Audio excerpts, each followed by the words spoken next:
Hello there and welcome. My name is Adam and I am the creator of Mind Map Renovations, an innovative framework to help you live with intention, collaborate with your mind, and unlock your potential. Last time, we talked about autopilot and specifically the importance of getting off of autopilot in order to live with intention. So today, I want to walk you through some ways that we can turn off that autopilot and some ways that we can make that autopilot work for us. So, just a quick reminder, autopilot is something that happens when we just kind of go through life doing things the same way that we always do them because it probably works, or maybe we just don't know a better way, or maybe we've just never thought about it before. Autopilot is highly enabled by the subconscious, which processes way more data than our conscious mind does. It's about 11 million bits of data per second on the subconscious side, and only 40 to 50 bits per second on the conscious side. So there's a lot of stuff happening underneath the surface, and when you think about it, it makes sense. We can't overwhelm ourselves by paying attention to everything that's going on. We are, in fact, rendering this amazing reality that we live in with so much richness and texture and nuance. It would literally drive us crazy if we tried to take it in all at once. Now, before we get into the steps to disengage autopilot, there's a really important prerequisite step that we need to go through. So right now, I would like you to rest your mind on what it is that is important to you. And it may help you to write these things down, get out a piece of paper, pull up a notepad as you're watching this video, pause if maybe that would help you. But think about the things that are the most important to you in your life. And I'll just give you some examples. Maybe it's spending time with family. That's a pretty big one. Maybe it's launching your dream career. Maybe it's starting a business. Maybe it's reconnecting with your roots. Maybe it's writing a book. Maybe it is the journey of learning.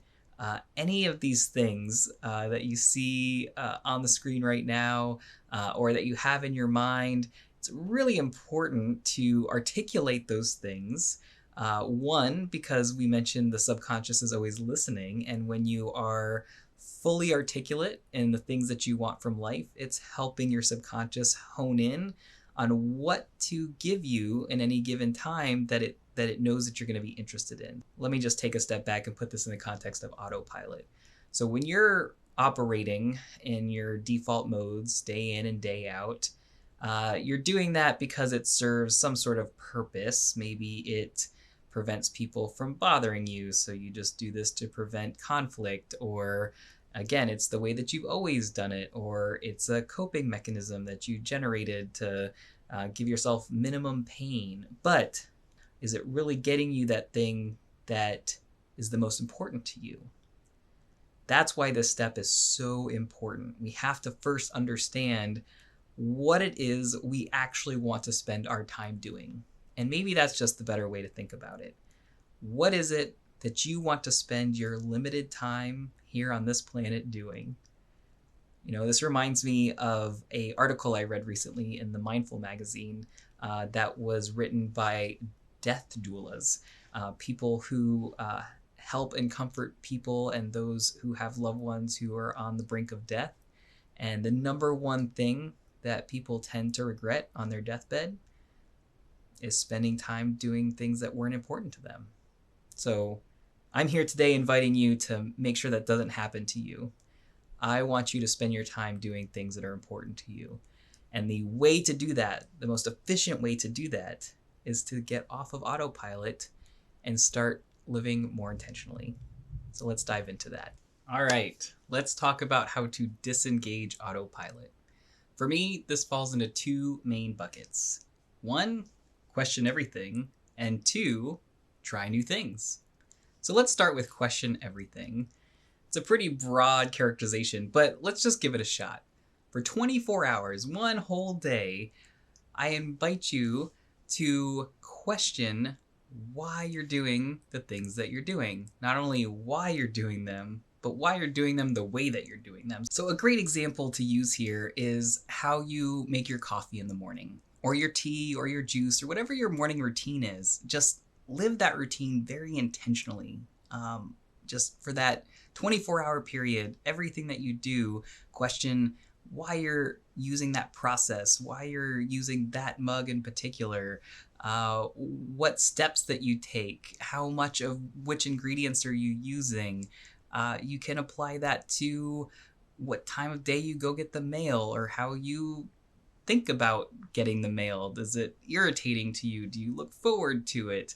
What's the why behind those things? And it may seem small and simple, and that's a good thing, because we are going to chunk our progress in living intentionally. We're basically training our minds to be more curious, more inquisitive, less on autopilot.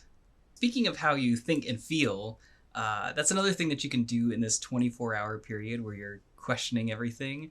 The thoughts that you have, the feelings that come up, it's going to be really important for you to be curious about those as well.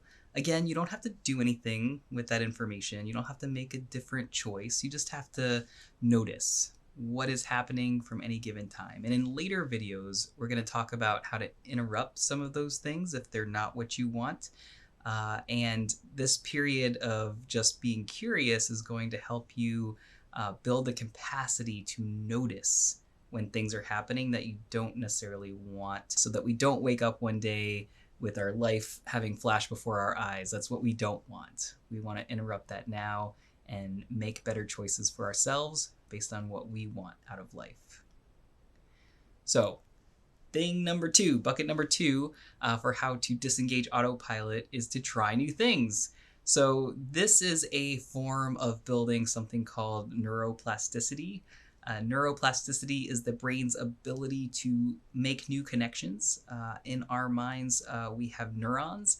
Neurons have kind of a receiving end and a transmitting end, and both of these ends have branches that form based on the need. So our brains are very adaptive, and if we're learning new things all the time, we're going to keep creating those branches. We're going to keep making connections to other neurons. We're going to be able to make more associations. We're going to have a broader view of the world. But the converse is true as well. So if you're not trying new things, your perspective might be limited. Those branches start to wither away if they're not being used. So one of the best ways that you can keep a healthy brain is to try new things. So there's lots of ways that you can incorporate this into your everyday life. A couple of my favorites, I like to do this myself, is I brush my teeth with my non-dominant hand, which is a little of a strange glove situation because my dominant hand wants to take over. I have to resist that. But that is building brain plasticity every single time I do that, because it's new, it's foreign, it's different. My brain is having to make connections that wasn't making before.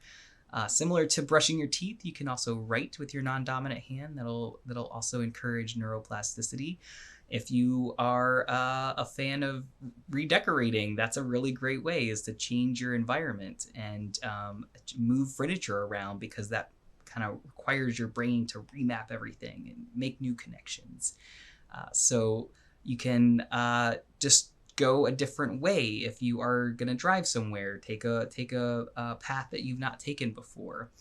You can visit new parks that you've never been to. You can talk to a stranger. That's kind of trying a new thing. So it's important to note that in this disengaging autopilot exercise that we're doing for 24 hours, or in the case of trying new things, maybe you want to stretch that across a longer period of time, is we're building the capacity to live intentionally. So there you have it. You have two great ways now to help you disengage autopilot, which is going to set you up for success in living an intentional life. Most importantly, you have that beginning part, that part where you decided how you want to spend your time in this life. That is the part that you're going to want to weigh everything else against in your life that you are spending time doing. And these two techniques, in order to disengage autopilot, are going to help you achieve those goals, achieve that aim of doing what really matters to you in life. So it may seem simple, and guess what? It is. It's that simple. We train our brain in these small, subtle ways in order to be more intentional, And the more you do it, the more you practice, the more you commit to this kind of a lifestyle change, the more you're going to get out of it, the easier it will become. I hope that you take me up on my invitation to spend that 24-hour period of questioning everything and spend a little bit of your time trying new things to build in that capacity to live with intention. I hope that you'll find a way to let me know how it goes. Leave a comment, reach out. I would be happy to hear what that effect is for you. And please do stay tuned for future episodes where we dig into even more techniques that are going to help you live with intention, collaborate with your mind, and unlock that great potential.